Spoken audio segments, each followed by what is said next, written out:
What's up, TIW Mafia? JP here.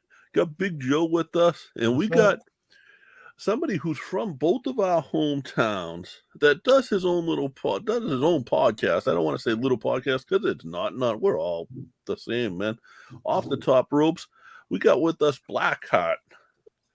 What is going on, Mr. Blackheart? Big Joe, what's going on, What's happening, boss? I'm just thank God that I'm here today. I mean, I've been wanting to come on. I want you guys to still come on my podcast too. It's always that open invitation that I have with every podcast that I go on. I get the open invitation to them and be like, yo, whenever y'all want to come on, hit me, let me know. But thank God that we here, man. Just us Southie boys just talking some professional wrestling, and I'm actually kind of psyched for this. Hey, Laurie, we got some people commenting on like our Facebook and our Twitter. This is our first time live on Twitter we never did the Periscope thing. So what's up, Twitter, if anyone's paying attention there? Hey, but Laurie, what do you do, everyone? I just wanted to say prayers. I know you were asking for some prayers for a personal issue that you or a family member was having, and prayers to you guys. You guys are always good to us. So absolutely. But so Blackheart, I mean, I met you at UFO Wrestling. Yes. And you were there with your boys, and you guys were all sitting there in a row. You all had your OTTR shirts on. And I said, now, man, you know that. Another podcast in the building. I like it. You got to represent. Got to. You have What's to. up? Jimmy, I saw some of the pictures from your event. Looks like it was a great show Saturday night. So good job with that, man. And what's happening, Jimmy? Yeah, that's so I instantly, like, I'm not an outgoing person, but when I see something like that, and I know like collaborating with podcasts is good for each other, so I always try to get it up in myself to go over. And I went over, introduced myself to you guys. And just the vibe that the three of you guys that were there had was insane. Like, just three good dudes having a blast, cheering for everybody. No, JP, remember when we started and it was cutthroat and everyone hated everybody and no one would hand out and help anybody else? But like the way it is now, it's why I don't want to grow without you. Let's grow together. Right, and that's the thing and it was like that. And you didn't talk to. We were different though. We always had a couple of podcasts that we sort of talked to, but like it was cut through. It was very. You thought that if you had a listener, no one else could have that same listener, and the fact is, people listen to hundreds of podcasts every week now. Yeah, I was gonna say because sometimes it's hard. Like going there to UFO, like this wasn't my first UFO event that I had been to. You know what I'm saying? I've been to one where Ernst and Cat Miller was one of the headliners. Yeah, and I think he was facing and they had Match Pack Mike was up there. Masshole Mike. Excuse me. Masshole Mike McCarthy. Yes. That was my very first show that I went. I was like, why did I not find this shit sooner? Holy shit! So I started really trying to dig in more into the independents because I told everyone in the group, I might pay attention to the independents because they're gonna be the next group of people that's gonna get that nod from a bigger company to come work for them, and you're gonna see them, and you're gonna be like, oh my god, I know this guy or I know this girl, and I'm trying to get them like, yo, forget about the main promotion right now, fuck all that. Focus on these guys right here. Look at these girls right here that's busting their ass, coming here just trying to wait, and someone doesn't show up, then they're trying to get a spot. Support them because they're trying the same thing that we're trying. You know what I'm saying? Yep. It was Dukes and Mav, the two guys that I was with, my boys, that I went to high school with, and I told them, like, yo, we're going to this event. They was like, okay, cool. It'll be our first independent event that they ever went to. So for me, I'm like, they'll probably out Terry's today. All right, cool. And they had a ball. They had a blast. I'm actually kind of surprised that one of them was about to win that raffle one of them did win that raffle. He won a little gift box. Oh, is that right? Yeah, he won a little gift box. Okay. A little gift box that had like a tea, and he had like a doll, some other stuff, and he had like a card. And I'm like, You lucky bastard. Because I never won no shit like that. But we had a blast that night though. And then we met you guys, and you reached out your hand to us. Our main goal was to try to put in the footwork and go to these independent promotions to let them know that we here to support, and we just trying to extend our hand and try to make our content better. And maybe somewhere down the line we can work together. And we see you, and then I noticed you. You was the first person I noticed, and then I point at them. I'm like, yo, that's one of the guys right there too. I'm like, he has a similar shirt, same way how the person next to me, the little girl, she had the similar shirt on too. So I'm like, there's people that rock with a podcast in here. Just weed them out, find out who they are. And so you end up walking over there, and I was just like, that's us. And then of course, for us being three black men in molding, nonetheless, we stick up like a fucking sore thumb. So I knew we was gonna have eyes looking at us because these ain't our regulars. This is there's somebody new. Who are they? And we was braced up for that. I was braced up for that. I'm like, right, man. Just be yourself. We here to rock. Let's go. That's how we met. So I was at the Ernest Miller show too, and I think, like you talk about, these are the guys at tomorrow. I think at that show, I don't think he was on the show, but I think he was there handing out flyers for a show he was running. Was some guy that took a Scorpion Deathlock from some guy on TV last night. I'm pretty sure Anthony Green was on that was at that show handing out flyers for his own show he was running. I think so. But also another person that was on AEW Dynamite that was actually at the show that we was at was on TV last night too. Then it was Joel. Him.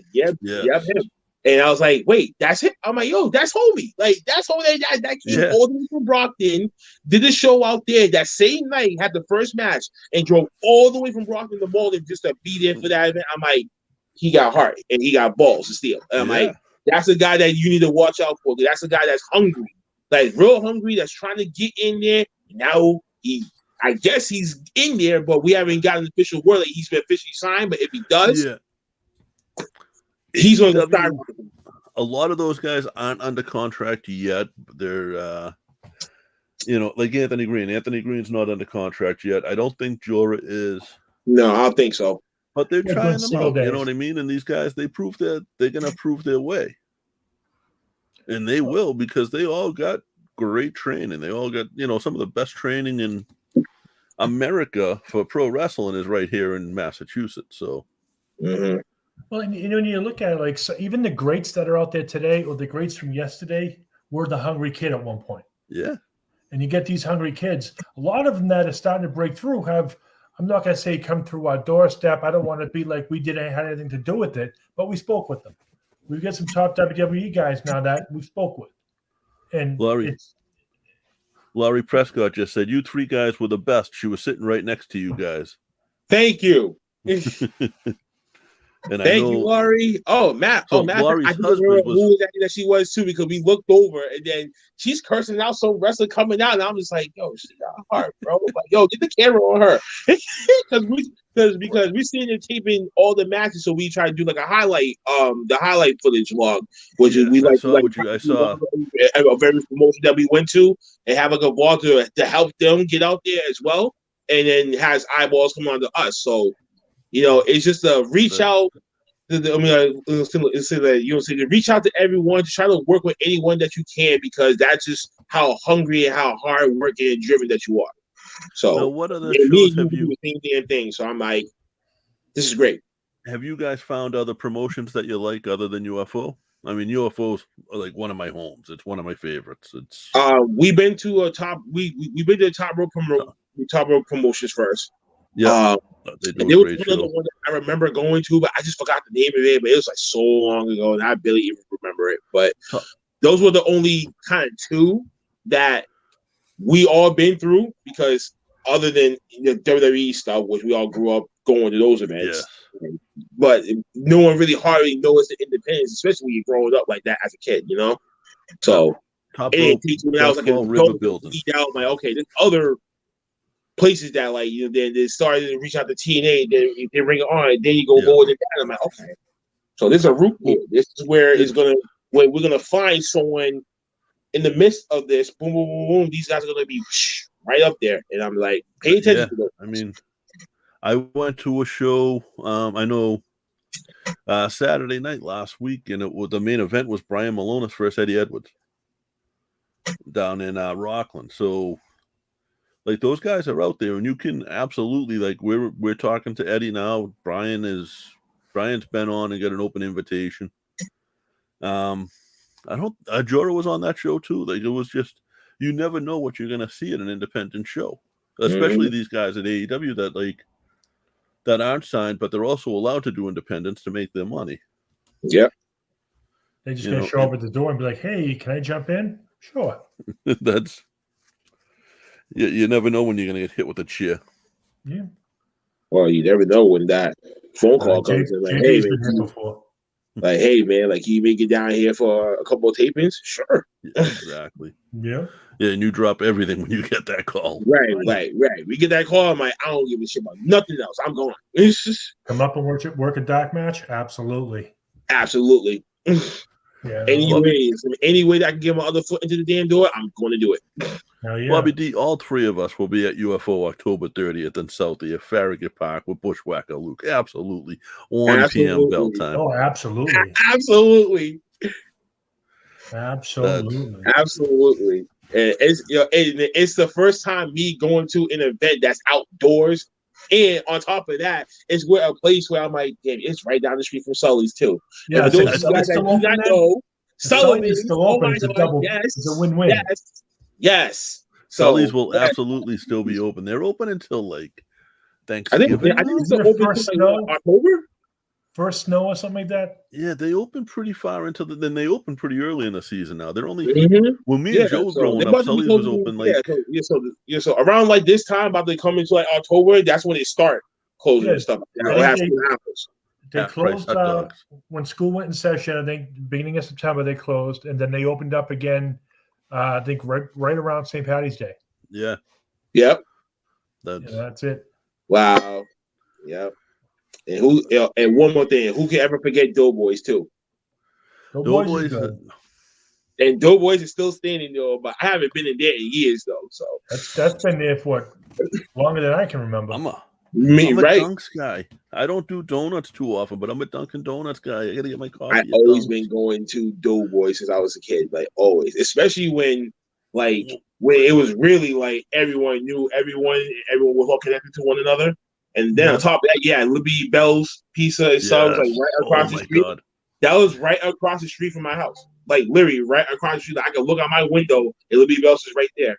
So and I was good. like, wow, that was so good. And I miss them. I miss Michelle. I miss I miss the guys and all that. I mean, you know what I mean? Like Michelle knew my mother, and that, you know what I'm saying? And that's what was cool. You know what I mean? You still got Rondo's there though. Everything like that. Yeah, I don't think Rondo's is going anywhere. Rondo's better not go the fuck anyway. They better try to make that into like a landmark like place, because that's so much history in that building. You know what I mean? Like there's no way that they can say we'll give you this much just to own this building. I'm like, listen, man, this guy that gotta be there forever. Yeah, money talks though.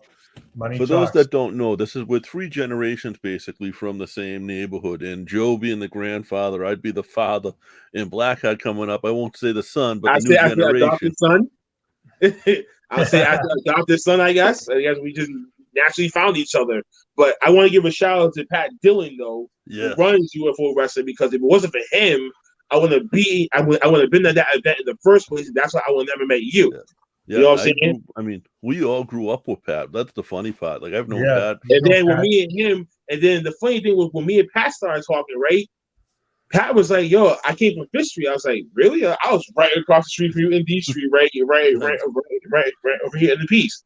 And he was like, "Wow." But I think that our timeline was basically when I think he had to been like at least in 24, 25 when I started coming up. So we were definitely far apart by that time period. But I was like, but needless to say, once you're a Southie kid, you're a Southie kid.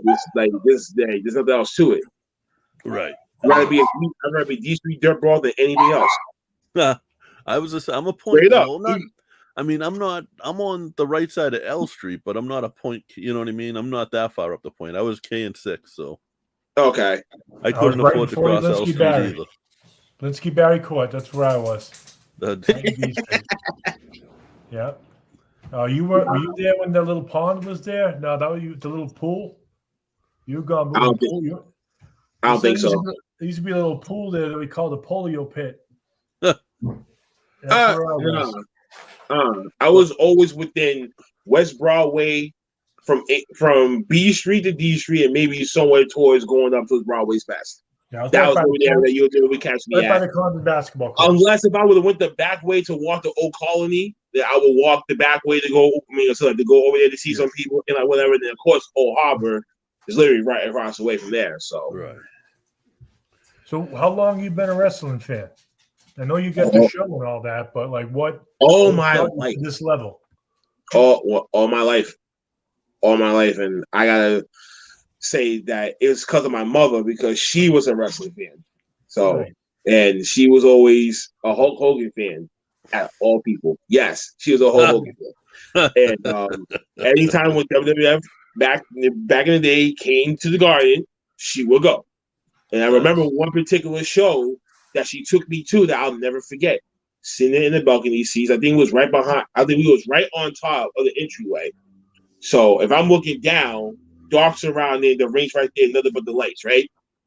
And I remember Undertaker versus Hulk Hogan for the title in the body bag match. And somehow, I don't know how the finish was, but all I know was Hulk Hogan ended up still retaining the title. Cool. Undertaker tombstones him, puts him in the body bag, carries him, and walks to the back. And that was it. And ever since that moment, not only one, I became a wrestling fan, like as God knows what, a 1-year-old, but Undertaker was the main person that I said, that's my guy. And ever since, that's always been my favorite wrestler, no matter who the fuck want to argue with me about it. I can turn my camera around right now, and I bet you I have an Undertaker poster on my wall. That's awesome. I wouldn't doubt it. I mean, that's just the love that I got. And the fun fact about him is his birthday is the day before. My birthday is the day after his. Is that right? Yes, he's on March 24th and I'm March 25th. So we're both Aries. So I'm like, spiritually brothers, man. I'm spiritually your son. The Undertaker at the Garden, the story I have about him at the Garden. So when did you go from watching the Undertaker tombstone Hulk Hogan to grabbing a microphone and doing a podcast? Because you guys, like, we do this, and like I have nice equipment. I don't do a whole lot of editing. You guys do. You do like really good editing on your stuff, and it's a little flashier than what we're doing. So you must have done some film stuff. I mean, I've always been a nerd. I'm sorry, folks. Yes, I am a Black Hood nerd. Anyway, but when I went to school, I always picked up tech work, like working with computers and filming and editing and stuff like that. So I had a keen skill, and didn't think about what I went to college.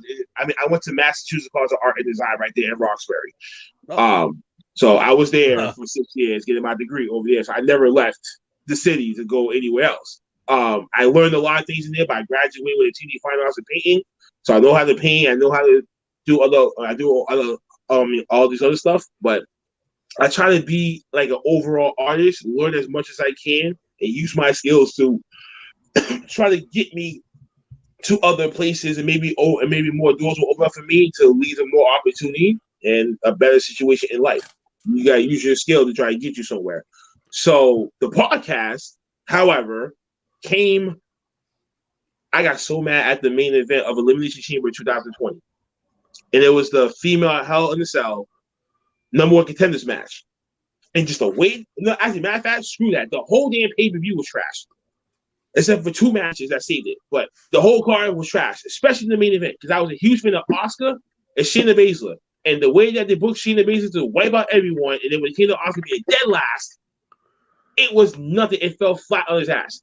And then you embarrass one person, but another person that just got called up to the main roster, and this is what the fuck did he do? And I watched Shayna Baszler since she's been in NXT, and I became a fan ever fucking since. So to see that there, I was like, what the fuck am I watching? That's why I went off. But I ended up finding this this app called Anchor that allowed me to do my podcast full on my phone and stuff like that. So I tried that out for the first time, and I caught that bug, and it kind of just slowly grew. I had a couple of people that I trusted that started out with me first.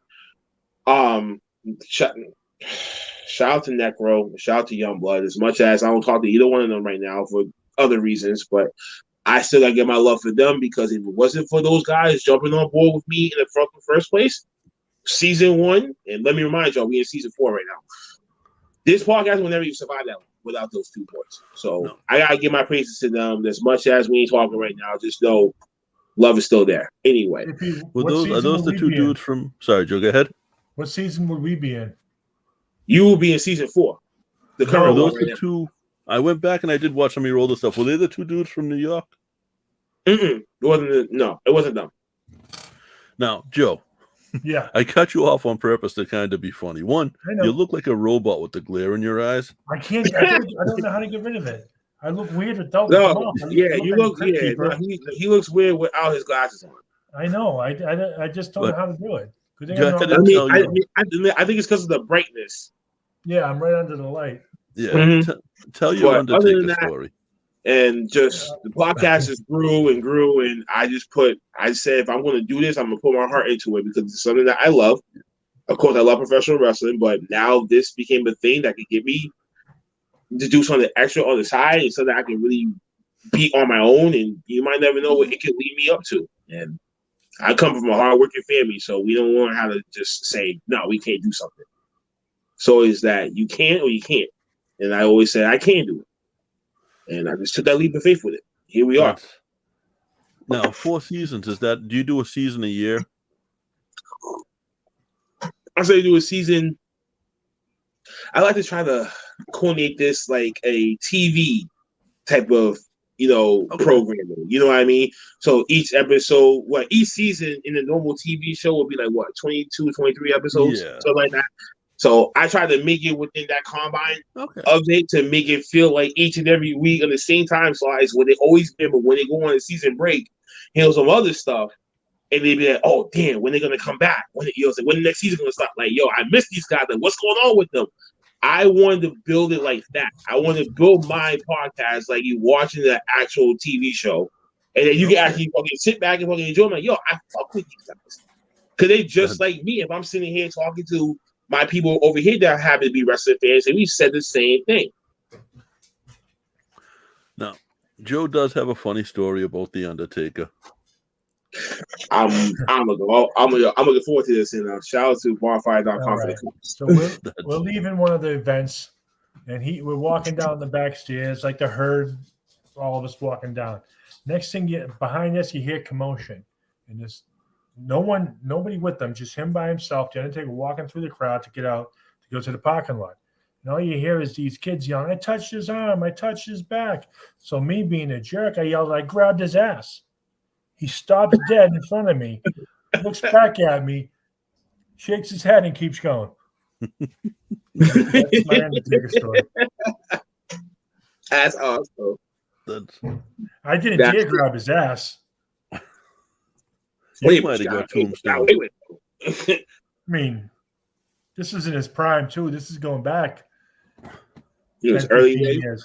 No, you got your merch on. You got your mug. Where can people pick that stuff up? www.bonfire.com/store/off the top ropes podcast. That's where you can find the shirts, the cup, every except for the slides. The slides, you gotta go to www.deco.com/off-top rope, so you can find the 3 designs there that we have. Yeah, we have full name in, or just the full name off the top ropes, or just the OTTR? No, off the top ropes podcast. Okay, so all spaced out. And yes, we do have merchandise too, and yes, we do have slides. That's awesome, Joe. We got to get the slides done. Yeah, we got to get on top of that. Yeah, the size. I got my hoodie in the closet, but and then of course, Big Joe has seen it. Excuse me. that he's seen the Mob Tree one, and he's like, yo, I should have thought about that. I'm like, no, I thought that about it from you. To be honest. Now, you guys, you do like exclusive like your merch drops for the season too, right? Yes. And then new merch will come out the next season, maybe a different style, something like that. Is that how you do it? Yes. And then I'm trying to get some signature tees, as I call them, where certain t-shirts define a certain character. I mean, a certain person on the show. So, you know what I'm saying? Like, if people ever pay attention to the show, E-Deuce, if he does not like the match and he's pissed off about it, he will say 2 shits in the toilet seat flush. So my idea for that was to have 2 emoji, crap crap emojis, right? And have a toilet seat flush swirl in the middle. Or something like that of that nature. But the way that I had it in my head and designed it, it would look 2 shits and toilet seat flush and something like that.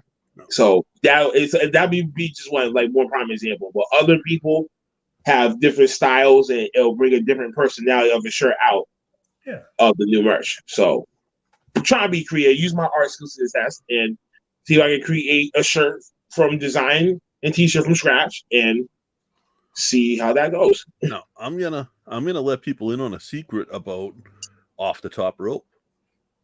So you guys, it's for the majority of it, it's 3 black men, and there's a white girl who does it sometimes too, right?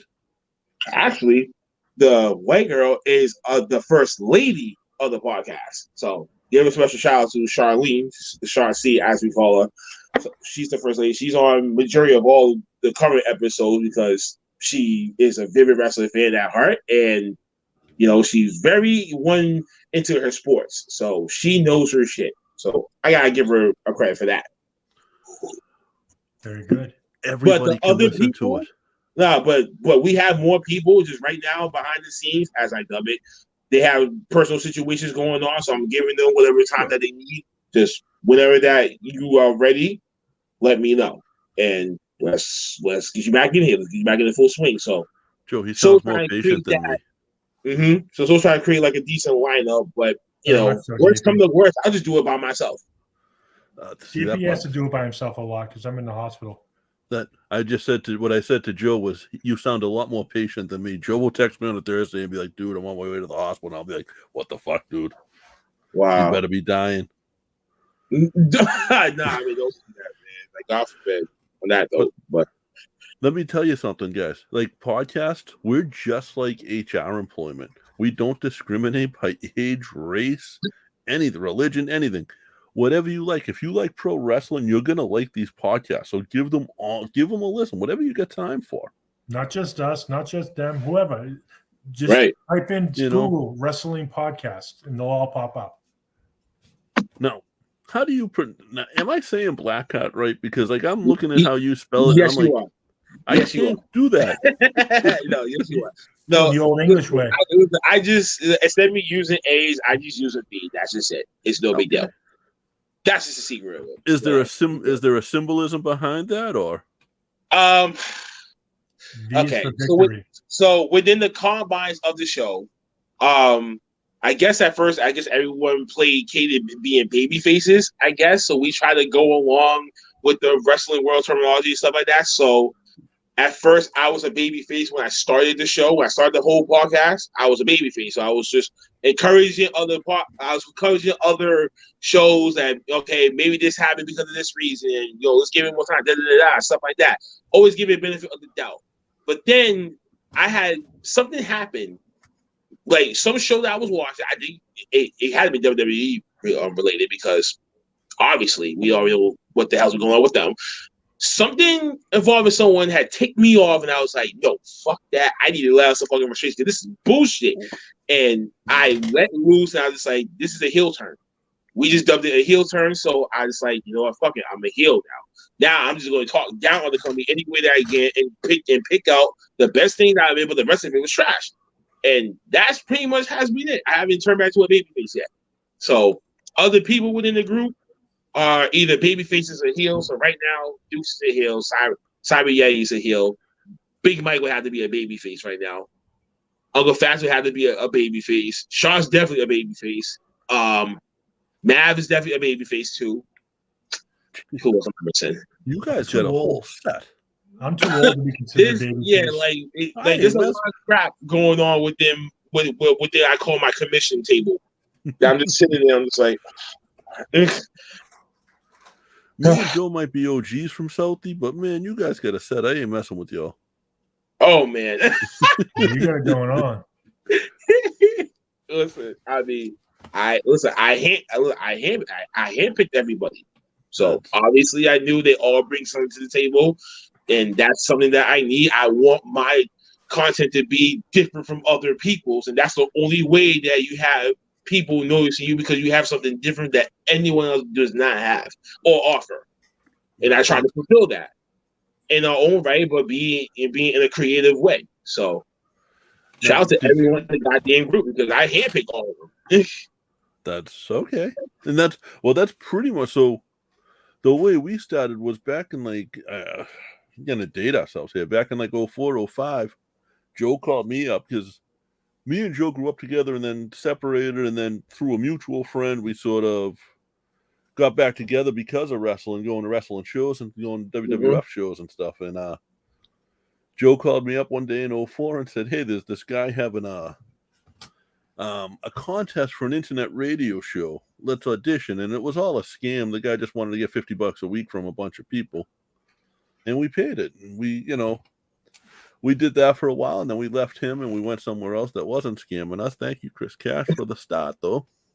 Yeah, much love. It would be funny because every time we got a guest, and back then, like, TNA was a big thing, and TNA people were very attainable, like Bubba, Devon, all of them.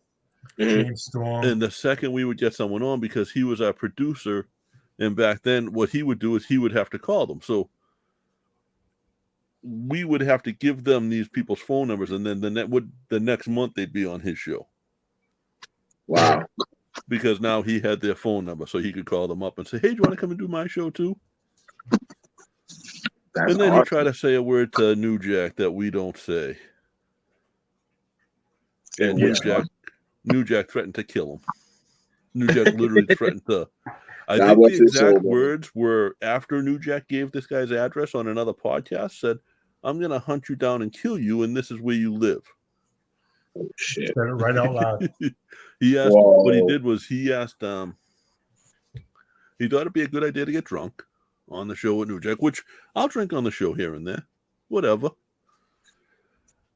And then they took a commercial break, and he thought it would be a good idea to ask New Jack if he could say the N-word. New Jack probably said sure during the break, and then came back and berated him and hung up. Was he under something? Was he under some substance, or was he sober? Beforehand, he was going to do this. Okay. Because he thought it would be funny. And the problem was, back then, every podcast out there tried to be Howard Stern. Yeah. So they all tried to be super edgy, and they weren't. And when you try to be super edgy, it comes out like shit. You know what I mean? That's what set us aside, though, from the beginning. We weren't that. Right. We didn't nice. Try to do interviews. We have conversations. Yeah. It's a conversation. What's going on? What's tell me a day in your life as whoever you are. Right. You get something to promote it. You get something you don't want to talk about, we won't say a word.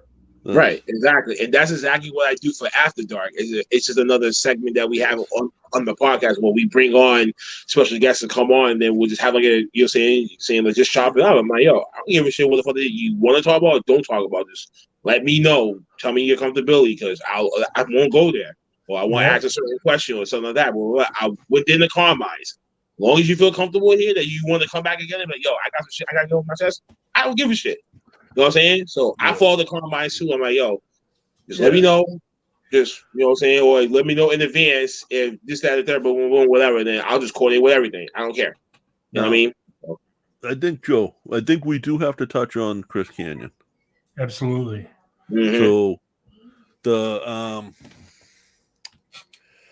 the dark side of the ring. So here's the thing. Chris Kanyon, like, we had Joe at one point in his life. Can I expose this? Sure. Can I explain what happened? Yep. Joe's a retired Boston cop. There was a point back in 06 or so, 07 maybe, where Chris got arrested. He hit a guy that had hit a woman.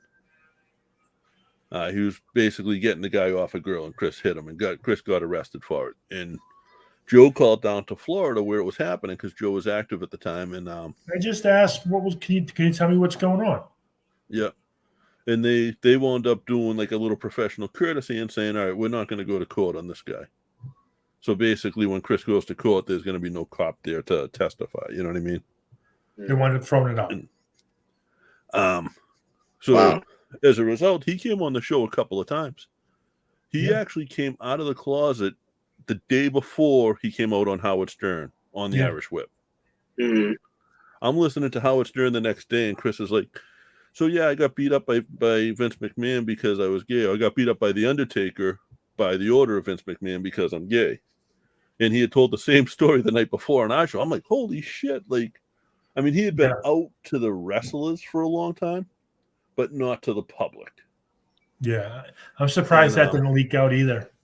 He knew what he was doing, you know what I mean, for us. So I'll never forget that in Chris. So when but it's Dark Side of the Ring's job to sort of post and promote the negativity of it because that creates the drama that they need for the show. But also, I just think it's like, it's filling some of the myths that we all been thinking about for as long as we were wrestling fans about so many other stuff. Like what had happened, and now we're getting finally some modern day answers. And after whatever research that they do, I mean, I can't question the research part, like how much percentage that they put into it. But at least certain stories have actually been accurate. Right. Others have been kind of like, okay, well, yeah, but still. Still got really went to jail for bank robbery. Yeah, and with that, you still don't know the whole story. You have just another side. We got stories from the horse's mouth. He told us off the air because we talked to him quite a bit. I'm not going to say we became close with him, but we became. But you guys been we became a weekly text or a weekly call or a weekly email. Yeah, that's how we got with them. It's funny because this was sort of before texting was really a thing, and he's talking about being gay on the show, and we know he's coming out. We had a little chat room going, and I'm private messaging Joe. They were like, holy shit, what do we do with this? This is like a fucking moment right here. Right. Yeah, and back then things weren't viral back then. Yeah. But I wouldn't have wanted to really I don't know. I mean, obviously I would have wanted to capitalize on it, but I wouldn't have wanted to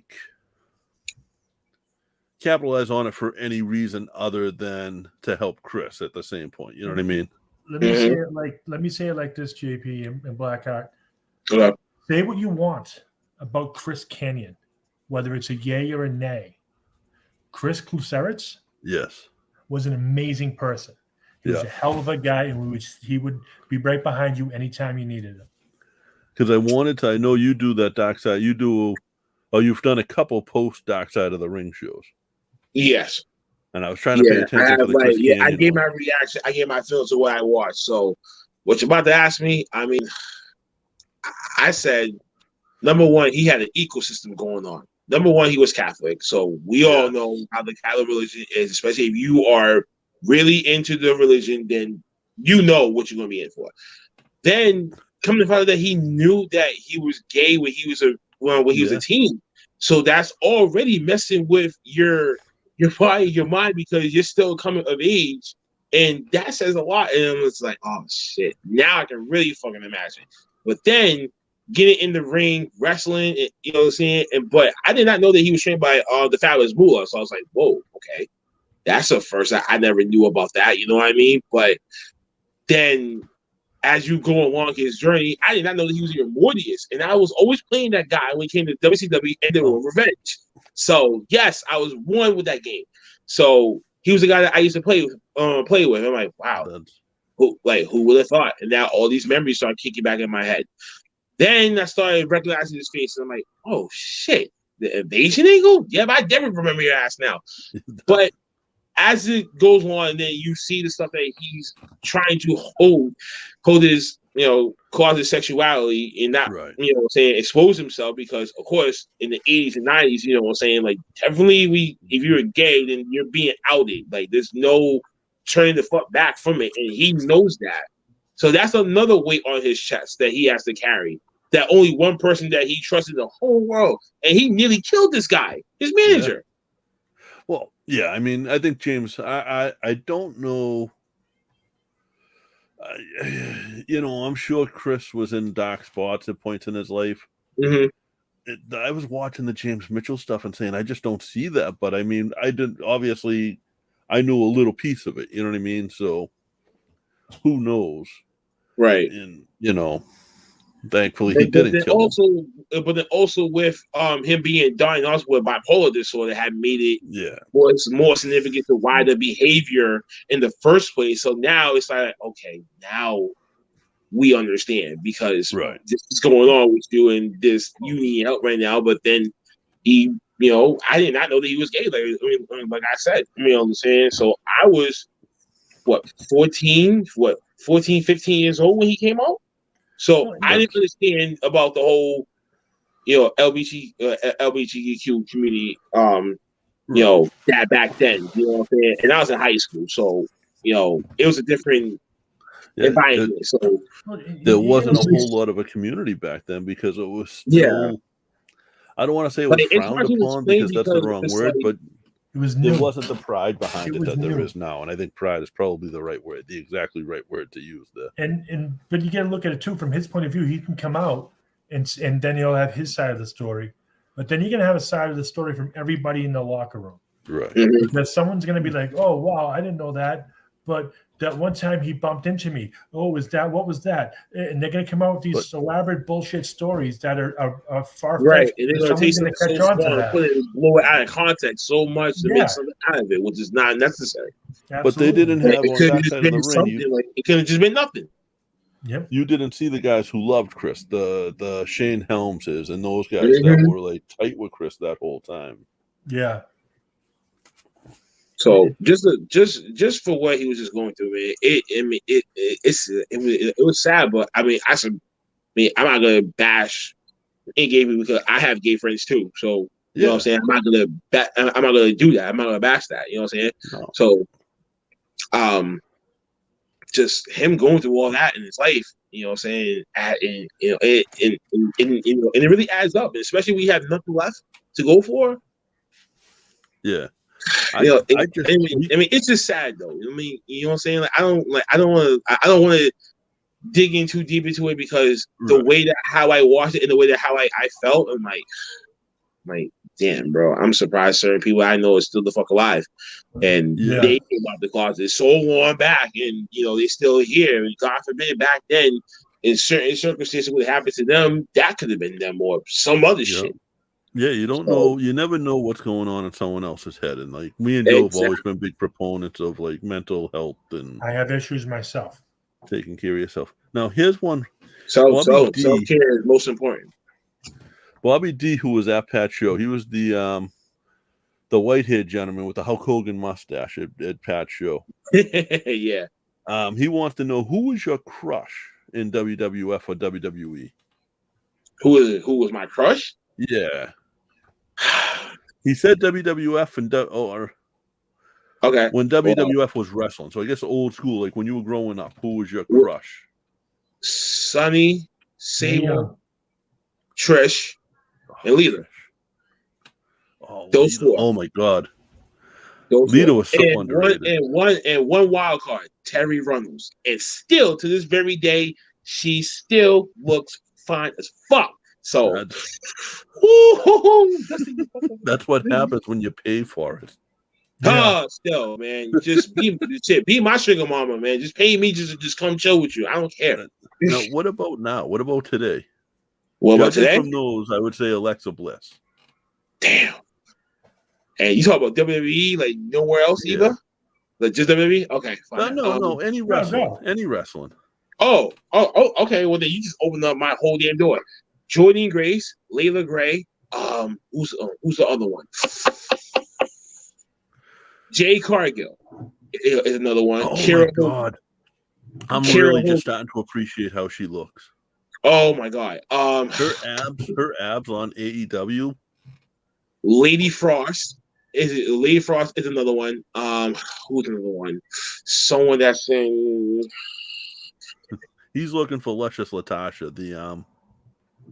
No, That's what see, Bobby D's looking for no, you to say. I'm trying to remember two other faces. I'm like, wait, which promotion that they from? Well, that's all. That's all I got for right now. But there's a couple more. I just can't remember them all. So that's why I was like, WWE. Oh, okay. Of course, Sasha Banks. Of course, yes. I cannot forget her. Oh, and then we're going into WWE then. Aaliyah, that's another one that I have my eye out for a mean grip. Elektra Lopez, who's now part of the Legado de Fantasma. Yes, we can make it easier, and you can just say all of them. I can't. No. Can't say all of them. Can't say all of them. You gotta be. No, I'm picky. I'm picky as fuck with my women, man. Oh, and Mandy Rose too. One of mine from back in the day Mickey James is unconventional. Mickey James is Mickey James is definitely in there. I forgot about her too. But there's so many other women that's out there. That I'm like, yo, there's a resurgence out there in the world of professional wrestling when it comes to these women. I'm like, oh, it's hard to pick. It's like go back your flavor, what do you think about Luna? That was me. I'm sorry. I'm unconventional. I like Luna. Really? I know. Yeah. That does not surprise me. Yeah. I was just gonna say that I'm calling his bluff right now, but son's telling me that I might want to believe him on this. Yeah. I like it. Well, and it's like right now, I'm unconventional. Just to come out. Joe Salento. Joe Salento wants to know. What was that, JB? Joe Salenta's asking, who inspired you to get into podcasting? We did. I know you said it was the match, but was there anyone like? Chris Jericho, Jim Cornette, and Bruce Pritchard. Okay. Those three. Because some of the wrestling was what I kind of started off, huh? Was it their mic ability? The way to speak on the mic, or was it just them in general? Well, no, I think I think it was just the way that the show is run, and the fact that the topics that they pick, and then they go by like a timeline. So I'm like, if I'm alive from 1990 to now, I'm 31. So if I can remember this, I'm like, okay, maybe I can fill in some of the blanks of why this thing happened. Boom, boom, boom, and you get an insight from an inside person, a lifer, nonetheless. Right. Yeah. From this person. Jim Cornette is just this dude. Oh man, there's some points it can make you laugh. He can make you hate him, and he just knows how to play into it. But yeah, he's just one of those people that as much as you hate him, you gotta love him, man. Without him, certain aspects of professional wrestling wouldn't be the way that it is. And then Chris Jericho, because the modern wrestler that's coming on his show right now, and certain topics that he talking about too. So those are the three. So those are the reasons why. Right there. Now, we do a thing every week. We give away an action figure. This week here, it's actually an Alexa Bliss action figure. I got to spin a wheel real quick. And when I say real quick, it takes me a second to bring it up. Okay. There we go. Make sure I'm sharing the right thing. We got a good amount of names. Guys, to get on this, this is an Alexa Bliss Elite. To get on the board, to get on the wheel here that you see spinning around, all you got to do is retweet our pinned tweet about the giveaway every week. Once you retweet that, your name gets on the board. I'm just shuffling the names up a little bit to make it fair. Go ahead and hit. I also got to take the time. 48:58. And Joe, who do we got? Please be me again. Well, we've had a guy that won twice in the past 2 weeks. Yeah. Ben Asbosmith. I told him if he wins again, he'll get the choice of either the figure or one of our T-shirts. Ooh. BXPIJ, another one.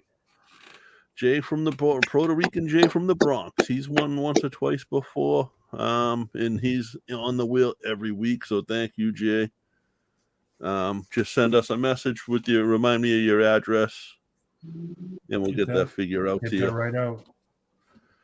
Again, the Alexa Bliss Elite. So I don't know what next week's figure will be. I know James Allen was here earlier, and I told him I was going to try to do a Rikishi this week because he had Rikishi on his show Saturday, but I just couldn't find one. Yeah. I know there's some out there, but they're all old and super expensive, if you know what I'm saying. Yeah. Yes, sir. Now, do you collect action figures? I know you said you're sort of into like the nerd culture, and that's a big part of it, I think. Collecting? No, I don't think so. I'm more like a tech geek, I think, of anything else. Okay. As of right now, like, modern kind of technology, stuff like that. I try to be one with, software, hardware, and, say different models of computers and shit like that. So, whatever. Now, you said the Mass College of Art. Are you an artist? Yes. What style art do you do? I like to do, like, as I said, like realistic paintings and stuff like that based on, reality. Retro art, self-portraits, landscapes. I definitely love acrylics. I'm definitely like 100% like an acrylic painter, but of course I love the gouache paints and the watercolors. The hardest ones to ever paint with is oils. Oil paints is definitely a bitch to fucking do unless you know what you're doing and how much later it's gonna be. You gotta plan it out right, otherwise it's gonna be a problem. So you gotta paint JP in like another sexy portrait. Yeah, I can't draw. I couldn't draw a straight line if you. I can't even write my name straight. So, no, but the Mass College of Art, like you have to have some skill. Yes, that's that's not a it's not a school you go to if you're if you're not good at your trade. Yep. Oh, there you go. There's Jay right there. Jay, just send me that message and I'll get that out to you. Thank you. I appreciate you, man. I know you're there every week. Yeah, you're back about that. And you can't mess with the Puerto Ricans from the Bronx. You know that. Unless you're another Puerto Rican from the Bronx.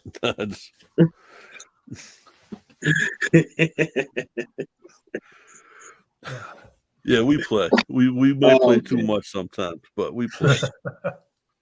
Now, did you watch the pay-per-view? We only got a few more minutes left. I did. That was the pay-per-view? Yes. Yes. If you're thinking what I'm thinking, that Extreme Rules pay-per-view was trash. I didn't watch it, but from what I heard, there was no Extreme Rules except for the main event. And what you heard is actually correct. They're doing to that what they did to Survivor Series. When I was growing up and Survivor Series first started, Survivor Series was like 5 or 6 5-on-5 matches. And now you might get 2 5-on-5 matches. Yeah, men's and women's.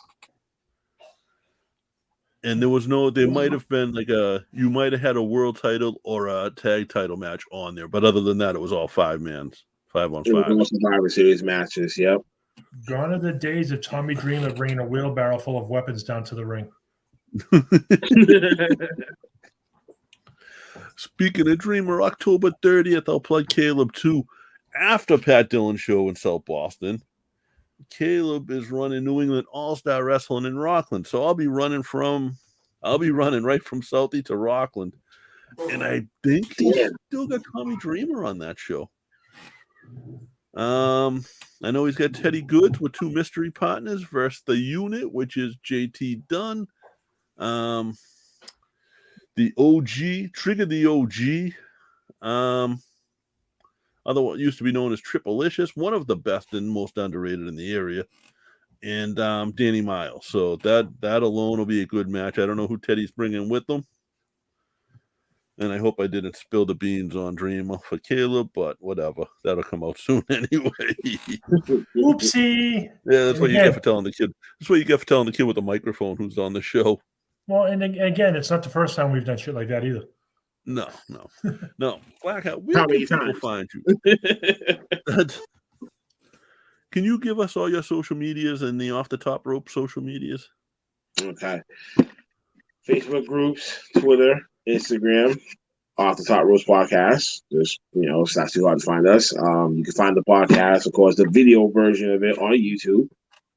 Hit that like, share, subscribe button. Thank you. And let's get them as we go on the journey. Thank you very much for all the things that they ever done for us. Anyway, Anchor, Google Podcast, Breaker Podcast, Radio Public Podcast, Spotify, Audio, Podbean, and sometimes we will go live on Spotify Green Room as well, once in a while. So we'll be on there too. We haven't done the live on Spotify yet. That's it's interesting. It's interesting to say the least. Yeah, this is our first week with Twitter. Periscope, for some reason, Periscope.the Irish Whip was 14 years old, so they wouldn't let us do one. Well, now that they've done away with Periscope and Twitter, these modernized people. Well, the show's 15 years old now? Yeah, I think that's what it had. I think we put in the age that the show was created, and it went by that, but it wouldn't let me change it either. But now that we can go live on Twitter, now that they got rid of that and it's just Twitter, we're able to do it. So there we go. I don't know if we had I think so. Been sort of, the beauty of the internet is we can be everywhere all the time, and that's what we try to do. There's Tommy Flynn. Tommy, what's going on, buddy? You're here. We're just about wrapping up, man. But what's going on, Tommy Flynn? Tommy Flynn, thoughts and prayers to you too and your friend. I know you said you had a friend going through some stuff, so you guys always support us, and we'll always support you guys right back. We hope everybody is doing better than Joe. Yeah, I'm getting there. I'm here, right? Yes, you are. All right. Next time I'm going to bring my laptop. I'll do it from the hospital bed. You did offer to, I think it was last week or the week before. I'll give you that. Yeah, but then I realized you'll be there. But then I realized I forgot my teeth, so I couldn't do it. Yes, that's told you I was old. That's why people doubt I'm from Southie. These shits are all real. Oh shit!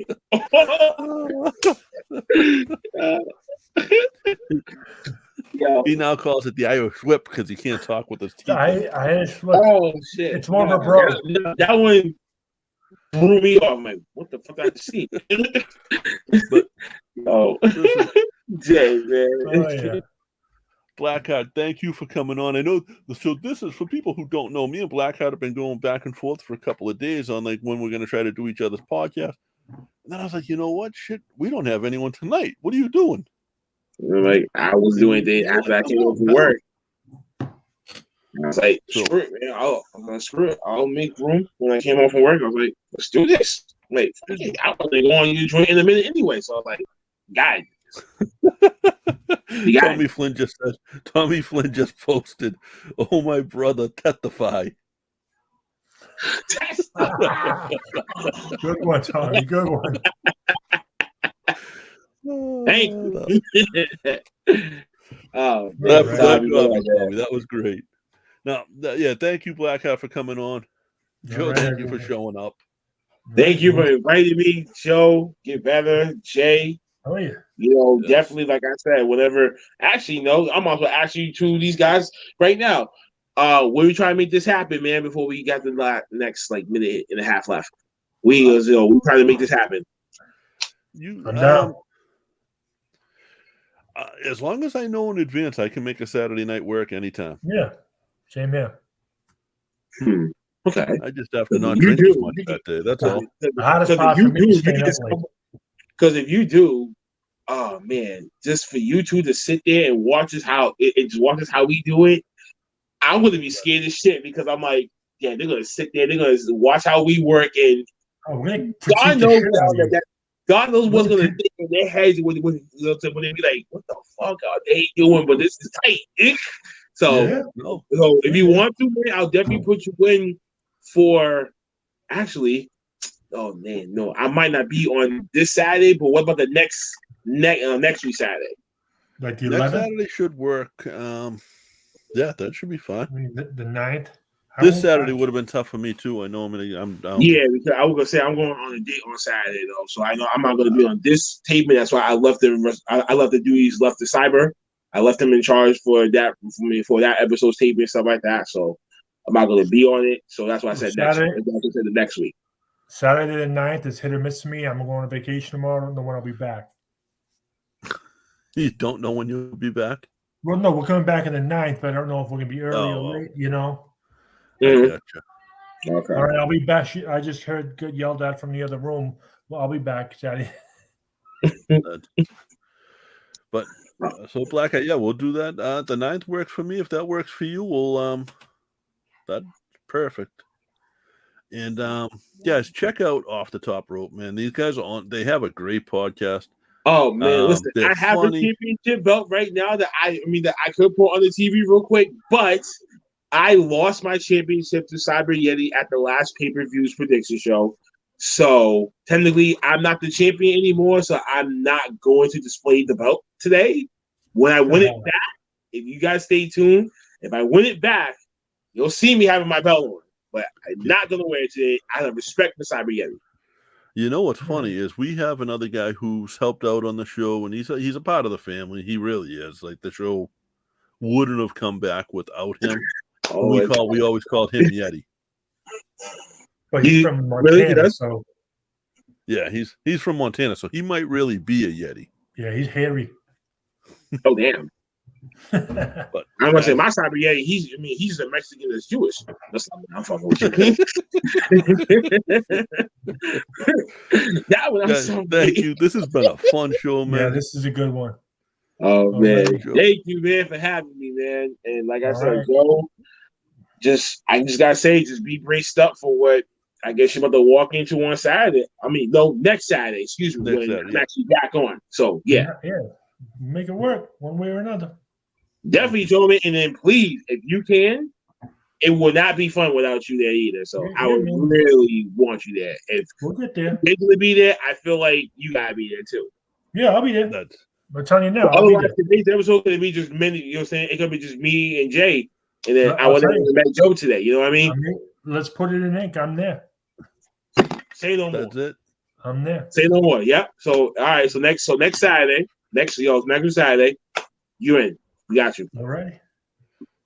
Joe. That's a wrap for the Irish Whip. See you next Thursday.